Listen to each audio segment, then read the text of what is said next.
Bienvenidos, soy Aldana Frías y en esta semana desarrollaremos los contenidos establecidos para la unidad 1 y 2. En esta primera parte desarrollaremos la responsabilidad civil, generalidades, concepto, evolución histórica y comparativa, regulación en el Código Civil y Comercial y los factores de atribución. El Código Civil, siguiendo al Código francés, dio origen a la responsabilidad civil como una respuesta del derecho privado ante los daños causados a las personas y a su patrimonio por los deudores culpables, ofreciendo una reparación patrimonial en tales casos. Era la conducta del agente dañador lo que resultaba fundamental. No se admitía la responsabilidad sin culpa y el factor de atribución de responsabilidad aplicable era subjetivo. Por efecto de la revolución industrial, que significó el uso masivo de maquinarias riesgosas y peligrosas que causaban daños en trabajadores y terceros, apareció la teoría del riesgo, la que consagró el factor de atribución objetivo, priorizando la idea del resarcimiento a las víctimas, quienes eran los débiles en las relaciones sociales. Es decir, que la responsabilidad civil evolucionó prevaleciendo el concepto de daño injustamente sufrido y la garantía del resarcimiento a la víctima, por sobre la idea originaria del daño injustamente causado. En la actualidad, la responsabilidad civil y el derecho a daños atienden a nuevos fenómenos y preocupaciones como son la regulación de los derechos personalísimos, la protección de los diferentes grupos sociales vulnerables o también el daño causado por los avances científicos y tecnológicos, es decir, que dieron un paso a una nueva concepción de responsabilidad donde la prevención ya es una función central del derecho a daño. Es por ello que la normativa vigente adoptó la denominación de responsabilidad civil, porque de esta manera se organiza un sistema en base al reconocimiento de las tres funciones: privativa, resarcitoria y punitiva. Por otro lado, hay que tener en cuenta que la responsabilidad es un sustantivo que, junto con el de responsable, deriva del verbo responder. Por lo tanto, la responsabilidad civil indica dar cuenta a otro o hacerse cargo del daño que se le ha causado. Con respecto a las manifestaciones de la voluntad, acá hacemos referencia a las manifestaciones de la responsabilidad civil, en este caso la preventiva y resolutoria. El artículo 1708 del Código Civil y Comercial establece que las disposiciones de este título son aplicables a la prevención del daño y a su reparación, es decir, que consagra una función bipartita, la de prevenir, es decir, actuar ex ante para impedir su producción, continuación o agravamiento a través de hacer, es decir, realizar una acción positiva para evitar causarlo, o de una abstención, es decir, omitir ejecutar una conducta potencialmente lesiva, y la de reparar, que tiene lugar una vez que el hecho ya está acaecido y presenta la clásica función resarcitoria. Es decir, el fin último es el devolver las cosas a su estado anterior a la producción del mismo, y que en ciertos casos resulta de cumplimiento imposible, como por ejemplo cuando se trata de las personas donde está en juego su honor, privacidad o identidad, y en los casos de los derechos de incidencia colectiva, donde la prevención es prioritaria antes que la reparación. La función preventiva procede cuando se trata de contrarrestar los efectos lesivos que ya ha comenzado a originar una determinada actividad. Su finalidad es paralizar el daño, detener su desarrollo. El objetivo es el daño que todavía no se ha provocado, pero que podría posteriormente ser causado si la actividad prosiguiera. Actúa después de que el daño ha comenzado a ocasionarse, para combatirlo obstaculizando su producción, atacándolo en su causa o en su raíz. Las ventajas es que mantiene la paz social, la armonía y la solidaridad. Ahorra los costos de todo daño, sea personal o patrimonial, y se inserta en el viejo adagio que dice mejor prevenir que curar. Libera también a la justicia institucionalizada de la carga de una nueva causa judicial. La función preventiva tiene dos formas: la específica y la general. La general opera de manera indirecta por disuasión y se plasma en la amenaza efectiva de una consecuencia legal frente a la producción de un determinado daño, es decir, por ejemplo, a través de la aplicación de sanciones punitivas o de multas civiles.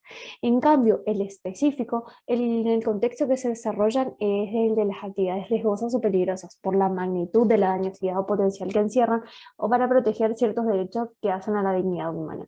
Se manifiesta mediante la imposición de medidas de seguridad adecuadas o de mecanismos a impedir la consumación del daño o detener los efectos de la acción dañosa ya iniciada. La prevención está regulada en el Código Civil y Comercial en el artículo 1710 en adelante. El artículo en cuestión establece que toda persona tiene el deber, en cuanto de ella dependa, de evitar un daño no justificado, adoptar siempre de buena fe y conforme a las circunstancias las medidas razonables para evitar que se produzca un daño o disminuir su magnitud, y no agravar el daño si ya se produjo. Es decir, que se consagra el deber general de actuar para evitar causar a las personas un daño no justificado, o bien para adoptar conductas positivas o de abstención conducentes a impedir su producción o agravamiento. Asimismo, en los artículos subsiguientes se incluyen la regulación de mecanismos como la acción preventiva. La misma procede siempre que exista la posibilidad de que se ocasione un daño por medio de una acción u omisión antijurídica, no siendo necesaria la presencia de algún factor de atribución. La institución a la cual se recurre es la tutela inhibitoria, que consiste en una acción preventiva autónoma destinada a impedir, en caso de amenaza o lesión, de hacer cesar determinadas prácticas peligrosas, si la actividad ofensiva ya se ha iniciado y es previsible su continuación o reiteración. En este caso, como acción preventiva, podemos mencionar el fallo de la Corte Suprema Rodríguez María Belén contra Google y otros sobre daños y perjuicios, que en su momento lo vamos a llegar a analizar. Los requisitos para su precedencia es que exista una conducta antijurídica, el interés del peticionante sea individual, homogéneo o colectivo, patrimonial o extrapatrimonial. La posibilidad concreta de adoptar una conducta positiva o de abstención para evitar el daño o sus efectos. La acción dañosa no puede estar ya consumada, no debe haber obstáculos normativos y una adecuada relación de causalidad entre la conducta debida y el resultado probable. En el caso de que se llegue a una sentencia, el objeto de la misma es impedir la producción o agravamiento del daño, por lo que las medidas a disponer serán de las más variadas de acuerdo a las circunstancias y consistirán en detener o frenar un hecho, hacer cesar la realización de una actividad o asegurar o modificar una situación de hecho o de derecho y imponer obligaciones de hacer, como por ejemplo asegurar una pared con riesgo de caída a la vía pública, o de no hacer, paralizar una construcción, o de entregar el dinero para efectuar la reparación. La función sancionadora es una forma de prevención de carácter general, opera de manera indirecta por disuasión y se plasma en la amenaza efectiva de una consecuencia legal frente a la producción determinada de un daño. Actúa como disuador de las conductas antisociales. El objeto es sancionar al autor de la conducta lesiva, prevenir o disuadir de conductas similares a otras personas y eliminar el rédito económico injustamente causado.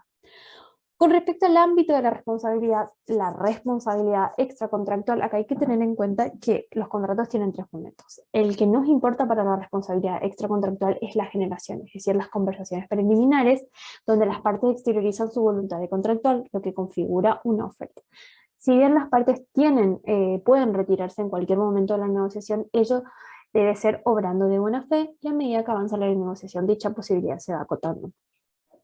El fundamento de este tipo de responsabilidad es la violación del principio de buena fe, que impone a las partes un comportamiento leal y honesto con probidad y rectitud. El deber de iniciar y mantener una negociación con seriedad. La clave radica en el retiro intempestivo de alguno de los interesados, produciendo un daño al otro sujeto. Los presupuestos son la antijuricidad de la conducta, que radica principalmente en la violación del principio de buena fe, una relación causal y exhibente en el que se retira intempestivamente y causa un daño en el otro. El factor de atribución es subjetivo, doloso o culposo. El daño resarciable es aquel que sufre el contratante frustrado por haber confiado en la concreción o validez del negocio que finalmente no se acabó. Y esto no hay que confundirlo con el interés positivo, que es en lo que la parte hubiese obtenido de llegarse a celebrar el contrato. Y el efecto que surge es en la obligación de reparar los daños, la cual es de carácter integral y tiene comprendido todos los tipos de daño. El deber de información en esta etapa precontractual, el principio básico es que la información intercambiada entre las partes en un proceso de negociación no es confidencial. Para que se considere así, debe ser proporcionada en tal carácter de manera expresa o tácita, pero inequívoca por quien la proporciona. La restricción para quien recibe dicha información es no relevarla y no usarla inapropiadamente para su propio derecho. El deber de reparar tiene lugar cuando quien incumple queda obligado a reparar el daño sufrido por la otra parte. Como la norma no efectúa distinciones ni establece conceptos ni nada, deberá repararse todo daño que se verifique con el correspondiente nexo de causalidad. Y quien incurrió en la violación de confidencialidad obtuvo una ventaja, debe indemnizar a la otra en la medida de su propio enriquecimiento. La unificación de las órbitas contractual y extracontractual, que acá hay que tener en cuenta que el Código de Beres-Hassel regulaba el incumplimiento de un deber preexistente. Y la responsabilidad aquiliana, que sería la extracontractual, siempre tuvo un carácter residual, derivado de la violación del deber general de no dañar. En cambio, el Código Civil y Comercial lo regula expresamente en su artículo 1716, donde tanto el deber de no dañar como el incumplimiento de una obligación hace surgir el derecho de reclamar la reparación de un daño causado. El Código Civil, por su parte, regula con dos normas fundamentales para orientar este razonamiento jurídico. En la primera de ellas establece las funciones del sistema, que es el artículo 1708, y la segunda alude a la prelación normativa, que es el 1709.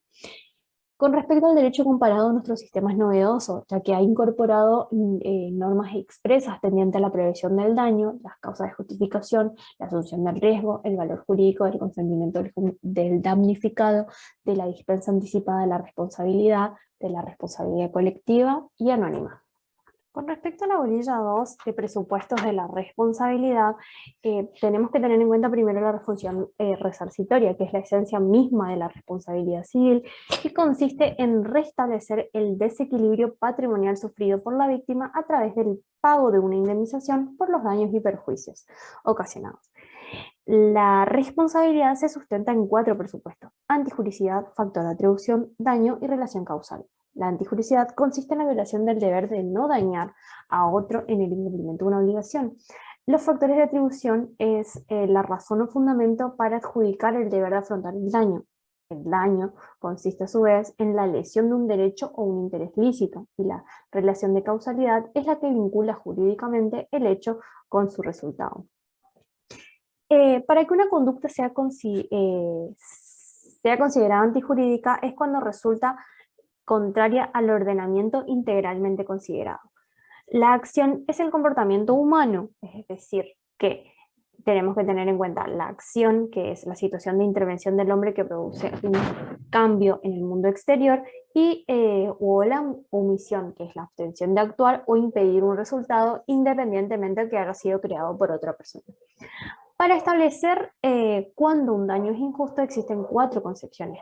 La formal, que establece que la injusticia es sinónimo de ilegalidad. Un daño es injusto cuando es producto de la violación de una norma jurídica imperativa, es decir, que cuando estuviera expresamente prohibido por la ley. La antijuridicidad material es que plantea una visión integral del ordenamiento jurídico, no dando solamente cabida a la ley, sino que a todas las fuentes del derecho. La subjetiva establece que radica en la culpabilidad. El daño es injusto en la medida que el resultado es el resultado de una conducta equivocada. Y la objetiva es que la idea central de todo daño es cuando lesiona el deber genérico de no causar un daño a otro. Entonces, nuestro Código Civil y Comercial consagra ahora una antijuricidad objetiva y material. En cambio, el Código Civil de Beres-Hassel consagraba una antijuricidad formal y subjetiva. El artículo 1717 se refiere expresamente a la simple violación del deber general de no dañar, que implica licitud, salvo que las conductas o el perjuicio se encuentren justificados. Dicho principio tiene rango constitucional conforme al artículo 19 de la Constitución Nacional. La imputabilidad del daño es la atribución del acto y sus consecuencias al sujeto que lo realiza voluntariamente. O sea, es necesario que la autoría material del hecho se cumpla en una persona que, con discernimiento, intención y libertad al tiempo de su ejecución, hubiese estado en las condiciones de prever y de evitar sus resultados. El nexo de causalidad, por su parte, se refiere a la vinculación que debe existir entre un hecho antecedente y otro consecuente del resultado, es decir, del daño, para que el autor de ese comportamiento deba indemnizar el perjuicio. El hecho debe ser la causa del daño y por lo tanto el detrimento o menoscabo aparece como el efecto o consecuencia de ese obrar. La responsabilidad por incumplimiento De conformidad con lo establecido en los artículos 1716 y 1749, el incumplimiento es uno de los presupuestos indispensables para que exista responsabilidad del deudor en una obligación. Se la define por contraposición a lo que el obligado debía hacer para cumplir, es decir, que consiste en el comportamiento opuesto a aquel en que se concreta el cumplimiento y en consecuencia falta de ejecución o ejecución inexacta de la prestación. Para determinar su existencia es preciso establecer en cada caso qué era lo debido para el autor.